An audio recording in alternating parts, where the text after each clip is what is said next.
लखनऊ नृत्य सांस्कृतिक और लोक परंपरा को समर्पित संस्था नृत्यांजलि फाउंडेशन ने अपने 3 सफल वर्ष पूरे होने के उपलक्ष्य में एक भव्य सांस्कृतिक कार्यक्रम का आयोजन किया। यह आयोजन लखनऊ स्थित अंतर्राष्ट्रीय बौद्ध शोध संस्थान में संपन्न हुआ, जहां उत्तर प्रदेश की समृद्ध लोक धरोहर कजरी को समर्पित 10 दिवसीय निःशुल्क कार्यशाला के समापन अवसर पर रंगारंग प्रस्तुतियों ने दर्शकों को मंत्रमुग्ध कर दिया। कार्यक्रम की शुरुआत दीप प्रज्वलन से हुई, जिसमें शहर के प्रतिष्ठित विभूतियों ने शिरकत कर आयोजन की गरिमा बढ़ाई।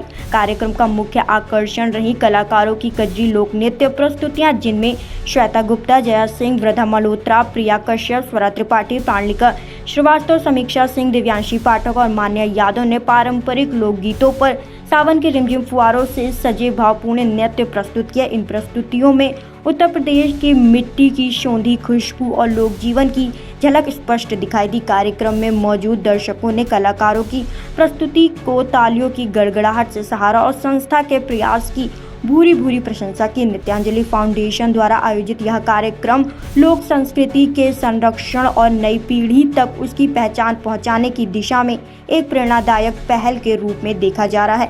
इंडिया 24/7 लाइव टीवी पर सुभाष चंद्र की रिपोर्ट।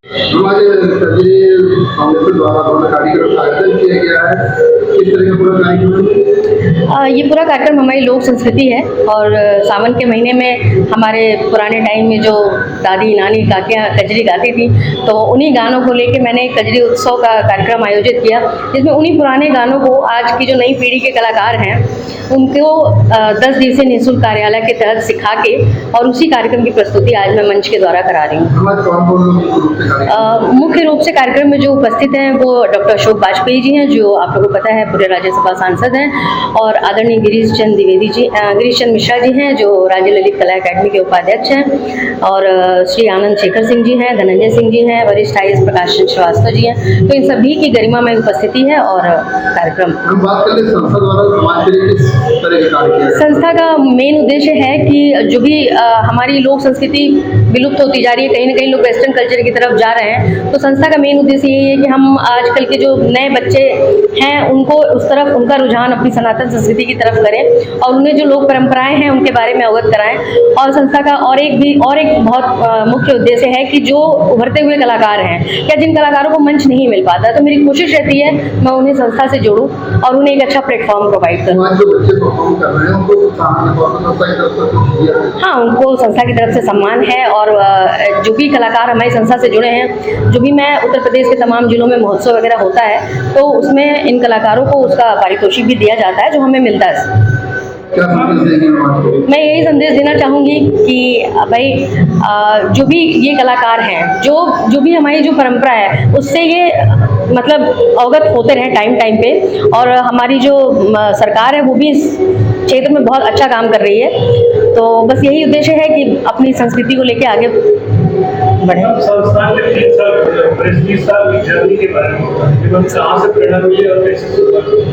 प्रेरणा तो एक्चुअली मेरी बेटी है प्रणिता श्रीवास्तव, वो बचपन से मैं उसे लेके तमाम जिलों में जाया करती थी, तो धीरे धीरे बहुत से बच्चे जुड़े, तो मुझे लगा कि जैसे होता है बच्चे जुड़ते हैं मैम हमें भी परफॉर्म करना है, तो बस समझ लीजिए ये प्रेरणा का जो वो है बच्चे ही हैं।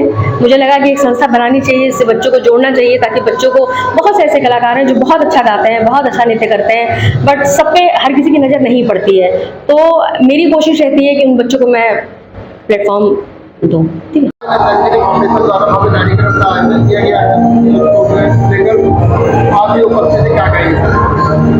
मैं नृत्यांजलि फाउंडेशन का संरक्षक हूँ।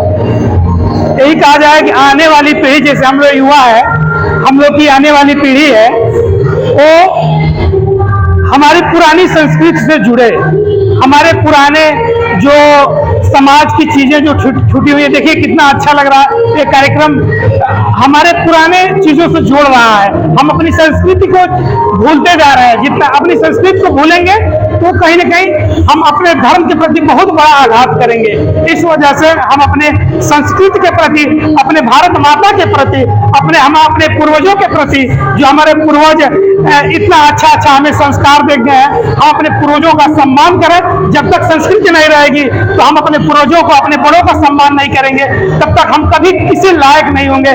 जैसे पतंग होती है तो पतंग की डोरी अगर टूट जाए तो पता नहीं वो कहाँ चली जाएगी, किस चीज में वो, किस गुमनाम में मौत मरेगी। वही हाल हमारे संस्कृति की होती है। अगर हम अपनी संस्कृति से जुड़े रहेंगे तो पतंग की तरह आसमान में गूंजेंगे, आसमान में लहरेंगे, और हमारी संस्कृति ऐसे ही सदियों सदियों तक चलती रहेगी। और जिस दिन हमारी पतंग की डोरी टूटी, हम वैसे खत्म हो जाएंगे। इसलिए हम अपनी संस्कृति के साथ जुड़ के अपनी नई पीढ़ी को अपनी संस्कृति से जोड़ना चाहते हैं। सर, आज जो बच्चे परफॉर्म कर रहे हैं उनको क्या संदेश देंगे? बच्चे, हम कितनी अच्छी चीज़, छोटे छोटे बच्चे हमारी संस्कृति से कितना अच्छे गाने हमारे गा रहे हैं, और देख कितना अच्छा नृत्य कर रहे हैं, हमारी संस्कृति को कैसे बचाए हैं, कैसी धरोहर, हमें बहुत ही अंदर से प्राउड फील हो रहा है इससे।